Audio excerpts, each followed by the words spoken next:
الحمد لله نحمده ونستعينه ونستغفره ونؤمن به ونتوكل عليه ونعوذ بالله من شرور أنفسنا ومن سيئات أعمالنا من يهده الله فلا مضل له ومن يضلله فلا هادي له ونشهد أن لا إله إلا الله وحده لا شريك له ونشهد أن سيدنا ونبينا محمدا عبد الله ورسوله أرسله كافة للناس بالحق بشيرا ونذيرا وداعيا إلى الله بإذنه وسراجا منيرا صلى الله عليه وعلى آله وأصحابه أجمعين۔ اللہ ہی کی حمد و ثنا بیان کرتا ہوں جس نے ہر ایک کو کریٹ کیا۔ اللہ ہی کی حمد و ثنا بیان کرتا ہوں جس نے یہ آسمان بغیر ستون کے پیدا کیا۔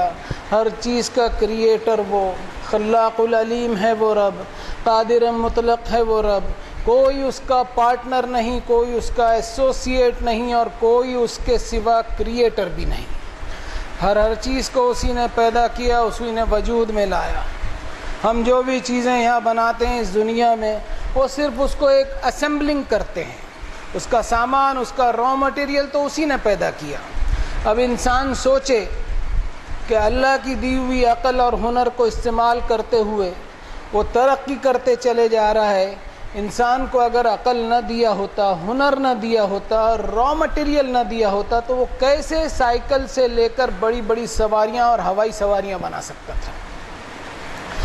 اب انسان تھوڑی سی عقل کے گھوڑے اس پر بھی دوڑائے کہ یہ سر پر پھیلا یہ آسمان جو اللہ نے کریٹ کیا، تو کیا کبھی دیکھا کہ فرشتے اس میں ریپیرنگ کر رہے ہیں؟ کرین لگی ہوئی ہے، مشینریز لگی ہوئی ہے، اور کچھ مینٹیننس کا کام ہو رہا ہے۔ سورج کا نکلنا رک گیا، چاند کا چلنا رکا ہوا ہے، ستاروں کی گردش رکی ہوئی ہے، اور ایک مینٹیننس کا کام چل رہا ہے، اور رکاوٹ کے لیے کھید ہے ایسا بورڈ بھی لگا ہوا ہے۔ کیا کبھی ایسا دیکھا ہے کسی انسان نے؟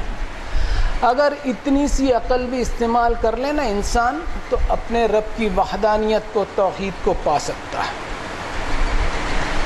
آپ لوگوں نے غور کیا ہوگا کہ عام طور پر ہر خطبے کو اللہ کی حمد و ثنا اور اس کی تعریف سے شروع کیا جاتا ہے۔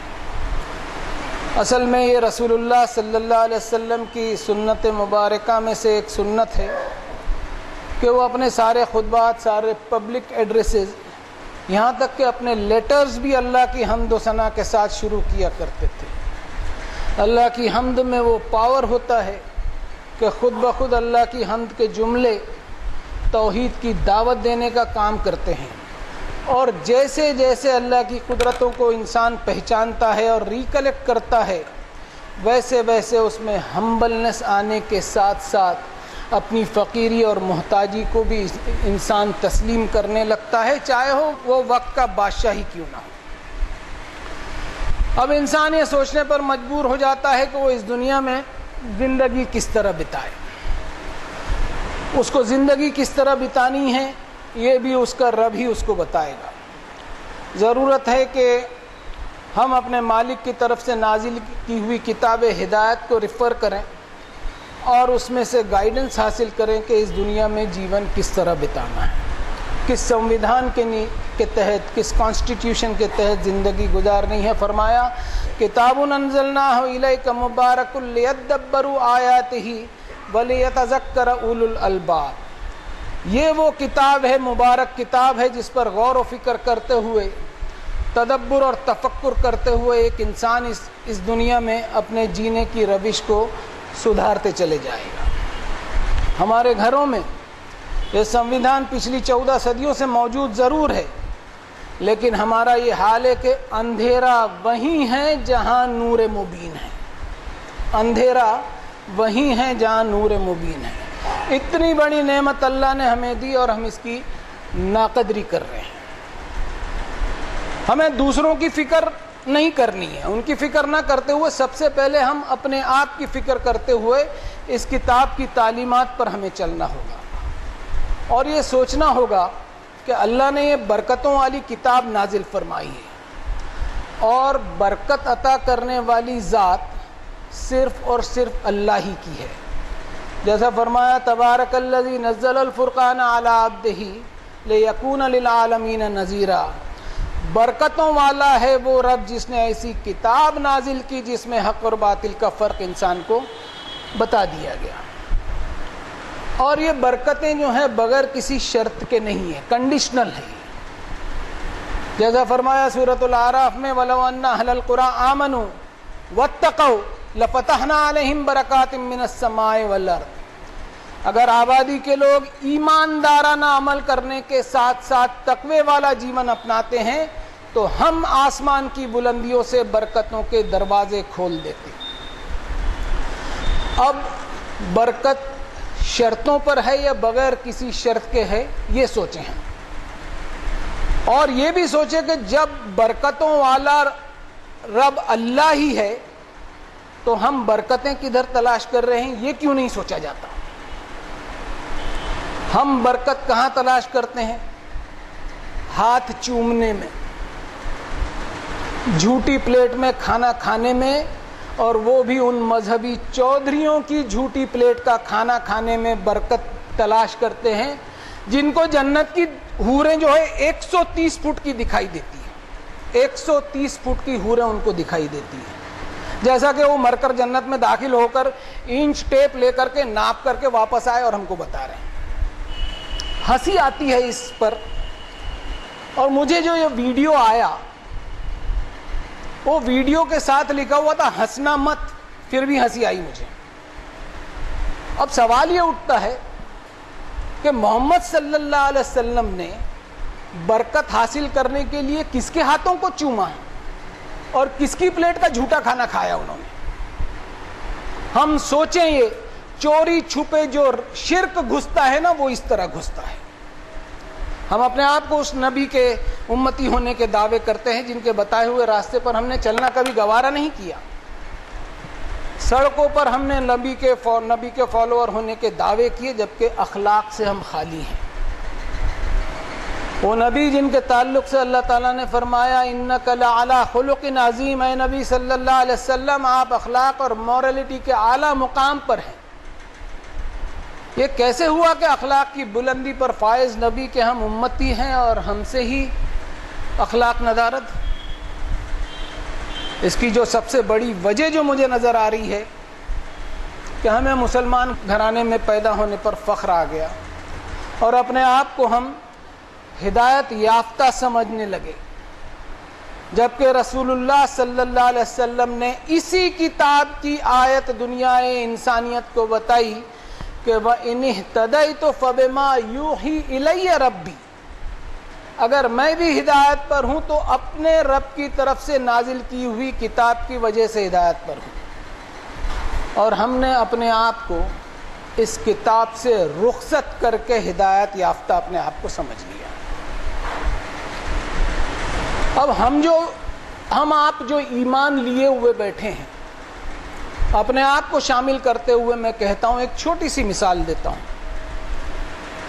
کہ سڑک پر ہم کسی کم سن لڑکے کو کوئی نئی چمچماتی موٹر سائیکل لہراتے ہوئے اور سپیڈ سے چلاتے ہوئے دیکھتے ہیں تو فوراً کیا کہتے ہیں کہ یہ لڑکا باپ کمائی کی موٹر سائیکل چلا رہا ہے اس لیے اس کو موٹر سائیکل کی قدر نہیں ہے. جس دن یہ لڑکا آپ کمائی یعنی خود کی کمائی کی گاڑی خریدے گا تو اس کے گاڑی چلانے کا یہ انداز نہیں ہوگا اور اس طرح کا وہ فخر نہیں کرے گا، اس طرح وہ اترائے گا نہیں. ویسے ہی ہم آپ جو ہمارا ایمان لیے ہوئے بیٹھے اس کے تعلق سے سوچیں کہ ہم مسلم گھرانے میں پیدا ہو گئے، فری فنڈ میں ایمان مل گیا جس کے لیے ہمیں کوئی انٹلیکچوئل اپلیکیشن نہیں کرنی پڑی، کوئی محنت نہیں کرنی پڑی، اور ایسے باپ کمائی کے ایمان پر ہم جی رہے ہیں جس میں ایک قسم کا فخر ہے، ایک قسم کی اتراہٹ ہے اور ایک پرائیڈ ہے اور اخلاق غائب. اور اس اتراہٹ کی وجہ سے ہمارے اخلاق تو رخصت ہو ہی گئے اور ساتھ ساتھ آخرت کی جواب دہی کا احساس بھی رخصت ہو گیا. جو اخلاق ہمیں قرآن مجید سکھلاتا ہے ان مورل ویلیوز میں اللہ تعالیٰ کا تقوی بھی شامل ہے. مورل ویلیوز اس پہ عمل کرنا خوف خدا کے بغیر ممکن نہیں. جب انسان یہ یقین کر لے کہ ایک دن اسے اپنے مالک کے سامنے حساب دینا ہے تو وہ خود بخود حسن اخلاق پر عمل کرنے کے لیے مجبور ہوگا۔ ابھی پچھلے 2-3 ہفتوں میں ہم نے مدرز ڈے منایا، فیملی ڈے بھی منایا گیا۔ اس تعلق سے every source of social media پر اچھے میسیجز تھے، بہت سندر میسیجز تھے، اخلاقی میسیجز۔ یہ کیا ہوا کہ والدین کے تعلق سے جو میسیجز دنیا کو ہم نے دینا چاہیے وہ دنیا ہمیں دے رہی ہے۔ والدین کے ساتھ حسن اخلاق پر اللہ تعالیٰ کی کتاب کیا کہتی ہے ہم دنیا کو تو بتا نہ سکے، بلکہ ہم خود بھی اس سے انجان ہیں۔ ہم دنیا کو وہ آیت نہیں بتا سکے جس میں ایک انسان کے ماں باپ کے رشتوں کے درمیان، ایک ماں باپ کے اور ایک انسان کے رشتوں کے درمیان اللہ نے اسلام کو بھی آڑے آنے نہیں دیا۔ وَإِن جَاهَدَاكَ عَلَىٰ أَن تُشْرِكَ بِي مَا لَيْسَ لَكَ بِهِ عِلْمٌ فَلَا تُطِعْهُمَا وَصَاحِبْهُمَا فِي الدُّنْيَا مَعْرُوفًا۔ وصیت کی ہم نے انسان کو اس کے والدین کے ساتھ حسن سلوک کرنے کی، بیسٹ بیہیویئر کی، اور اگر والدین کوشش کریں، پریشرائز کریں تجھے شرک کرنے کے لیے جو تیرے لاجک میں بیٹھتا ہی نہیں، تو ان کے صرف اس حکم کو نہ مانتے ہوئے ان کے ساتھ حسن اخلاق سے پیش آنا، ان کے ساتھ بہترین سلوک کرنا، ان کو چھوڑ کے نہیں جانا، بہترین انداز میں ان کے ساتھ گزران کرنا۔ میں سمجھتا ہوں یہ ایک اکیلی آیت کافی ہے اس بات کو سمجھنے کے لیے کہ یہ دین رحمت ہے۔ دنیا میں پیرنٹس کے ساتھ احسن طریقے سے گزران کرے، انسان اپنے فرائض کو انجام دے، ہر معاملے میں والدین کے پورے حقوق ادا کرتے رہے، ان کو کبھی اف تک نہ کہے، ان کو کبھی جھڑکے نہیں، کبھی جھلائے نہیں۔ دین رحمت پر اگر چلنا ہو تو ہم میں شکر گزاری کی کیفیت ہم میں لانی ہوگی۔ ایک چھوٹی سی مثال اور دیتا ہوں کہ ایک بوٹ پالش کرنے والے سے ہم سبق لیں کہ روزی روٹی کی تلاش میں وہ لوگوں کے پیروں کو دیکھتے رہتا ہے کہ کون جوتا پہنے ہوئے تو میں اس سے پوچھوں کہ صاحب جوتا پالش کر لوں؟ بوٹ پالش ہوتی کتنے میں؟ 15-20 روپے میں۔ لیکن ہم میں سے ہر شخص سوچے کہ یا اللہ یہ آدمی اپنی معیشت کی تلاش میں جوتے پہنے لوگوں کو تلاش کر رہا ہے، صرف 15-20 روپیوں میں وہ لوگوں کے جوتوں کو پالش کر کے اپنا پیٹ بھر سکے۔ اب اس کا حساب مجھ سے کتنا آسان ہے اور میرا حساب کتنا مشکل ہوگا کہ میں جو اللہ کی بے پناہ نعمتوں کو حاصل کیے ہوئے ہوں اور استعمال کر رہا ہوں، عیش میں اور لگژریز میں جی رہا ہوں، میرا حساب کتنا مشکل ہوگا۔ شکر گزاری کا یہ سینس ہمیں دنیا کی کوئی کتاب نہیں دے گی، قرآن مجید ہی دے گا کہ انسان اپنی کمیوں کا رونا نہ روئے۔ اگر کسی چیز کی محرومی ہے تو وہ بھی اللہ تعالیٰ کی ایک نعمت ہی سمجھے کہ اگر محروم ہوں تو اس کے حساب سے تو بچ جاؤں گا۔ ایسی سوچ جو ہے وہ انسان کو شکر کی کیفیت میں ڈالے گی، اور شکایتی سوچ اللہ تعالیٰ کی ناشکری میں ڈالے گی۔ اب میں آتا ہوں فیملی ڈے پر۔ اس پر بھی میں قرآن مجید کے مضامین کا سہارا لیتا ہوں جس میں فرمایا وَالضُّحَىٰ وَاللَّيْلِ إِذَا سَجَىٰ۔ ضحیٰ کہتے ہیں صبح کے اس خوبصورت منظر کو جس پر اللہ تعالیٰ نے ایک انسان کا دھیان دلوایا ہے، اور یہ صبح کا جو ضحیٰ کا وقت ہوتا ہے بہت ہی مختصر وقت کے لیے ہوتا ہے، اور اس وقت آسمان کی خوبصورتی انتہائی زبردست دکھائی دیتی ہے۔ پھر سارا دن گزرتے ہوئے رات آتی ہے جو پورے دن پر چھا جاتی ہے اور دن کی ساری روشنی اپنے اندر سمیٹ لیتی ہے۔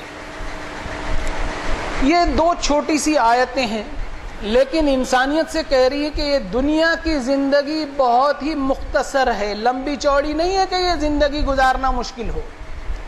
اس کی خوبصورتی پر مر مٹ نہ جانا، جس کے تعلق سے فرمایا اعلموا انما الحیات الدنیا لعب ولہو وزینۃ وتفاخر بینکم وتکاثر فی الاموال والاولاد یاد رکھنا یہ دنیا کی زندگی مختصر سی زندگی ہے، اس میں زینت فخر جتلانے کے سوا کچھ بھی نہیں ہے۔ یہ چھوٹی سی زندگی نما دن جس میں سورج کے نکلنے سے دوپہر کی چڑھائی تک تجھے یہ مراد لینی ہے کہ تیری زندگی بھی بچپن سے لے کر پروان چڑھ رہی ہے، حتیٰ اذا بلغ اشدہ و بلغ 40 سنہ، اور جس طرح یہ سورج دوپہر کو اپنے شباب کے بعد ڈھلوان کی طرف جائے گا، ویسی ہی تیری زندگی میں ایک وقت تک ہی شباب رہے گا، پھر ایک وقت ایسا آئے گا کہ تیری زندگی بھی ڈھلوان کی طرف جائے گی۔ اس وقت تیرا ضمیر کیا کہنا چاہیے؟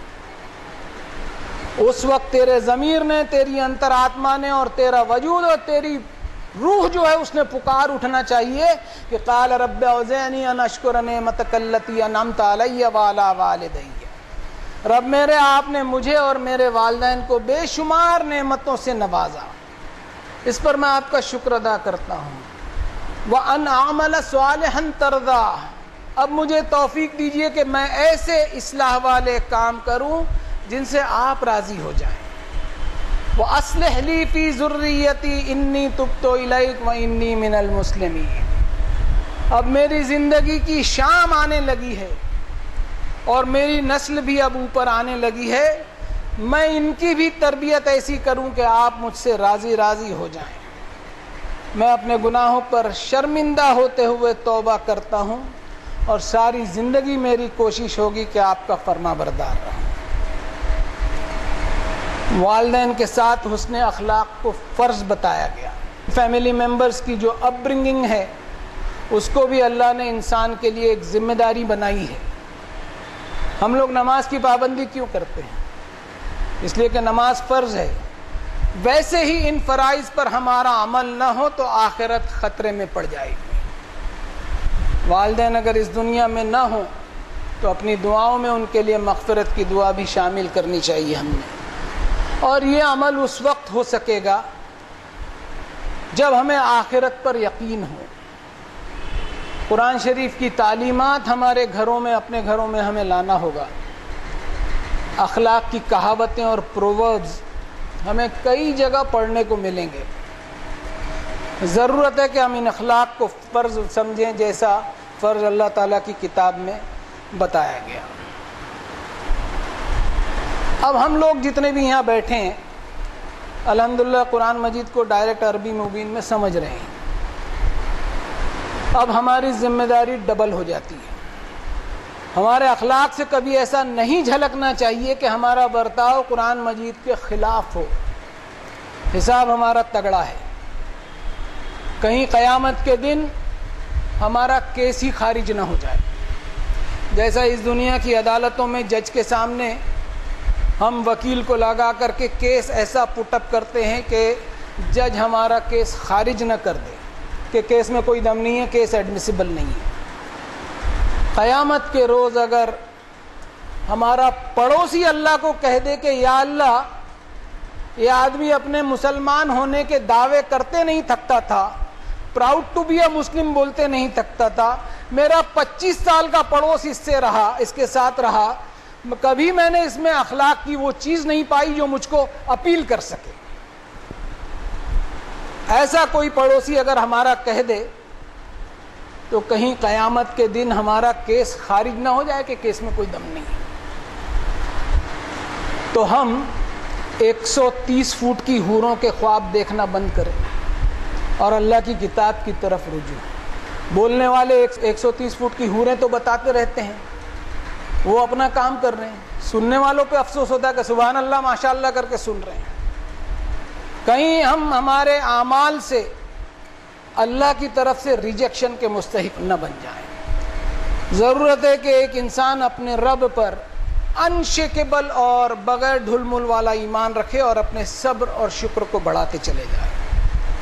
اللہ کی طرف انابت اور رجوع اللہ ہی یہ صلاحیت ہمیں دے سکتا ہے۔ دیکھیے ایک بات کہہ دوں آپ کو، توحید کا تصور ہر جگہ ہے، توحید کا تصور ہر جگہ ہے، لیکن ریچولسٹک اینڈ فالس نوشنز اور بلیفز اور 130 فٹ کی حوروں کے خواب کے موٹے موٹے پردوں کے پیچھے چھپا ہوا ہے۔ ضرورت ہے کہ انسان فمن یکفر بالطاغوت ویؤمن باللہ فقد استمسک بالعروۃ الوثقی لا انفصام لها واللہ سمیع علیم۔ اس آیت کے تحت اپنے ایمان کو پاک صاف کر دے، ایسا کہ طاغوت کا پہلے انکار کرتے ہوئے اس کا ایمان ایسا ہو یؤمن باللہ والا، تو اس کا انشیکیبل کنوکشن اور بغیر ڈھل مل والا ایمان ہوگا۔ آج کے خطبے میں کہی ہوئی نصیحتوں میں اپنے آپ کو شامل کرتے ہوئے مغفرت مانگتا ہوں میں اپنے رب سے ہم سب کے لیے۔ بارک اللہ لنا ولکم فی القرآن العظیم ونفعنا وإياكم بالآیات والذکر الحکیم، انہ تعالی جواد کریم ملک بر رؤوف الرحیم، فاستغفروہ ثم توبوا الیہ ان ربی قریب مجیب۔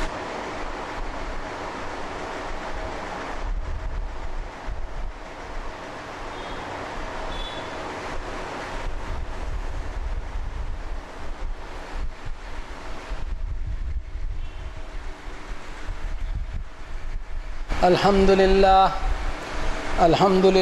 وحدہ والصلاة والسلام علی من لا نبی بعدہ۔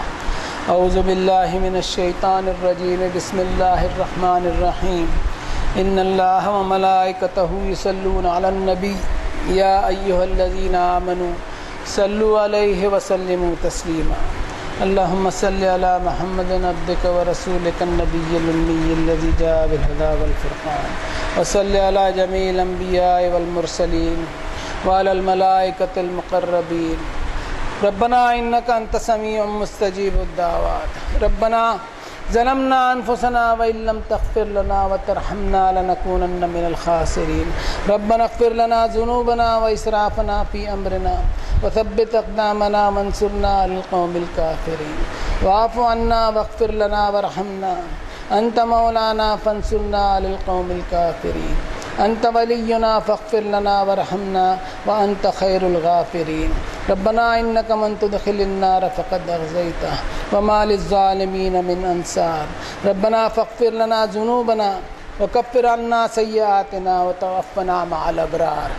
اللہم ارنا الحق حقا وارزقنا اتباعہ، اللہم ارنا الباطل باطلا وارزقنا اجتنابہ، اللہم ہین علینا سکرات الموت۔ ربنا تقبل منا انک انت السمیع العلیم وتب علینا انک انت التواب الرحیم برحمتک یا ارحم الراحمین۔ عباد اللہ اتقوا اللہ رحمنی ورحمکم اللہ، ان اللہ یأمر بالعدل والإحسان وإیتاء ذی القربى وینہی عن الفحشاء والمنکر والبغی یعظکم لعلکم تذکرون۔ اذکروا اللہ العلی العظیم یذکرکم واشکروہ علی نعمہ یزدکم ولذکر اللہ اکبر واللہ یعلم ما تصنعون۔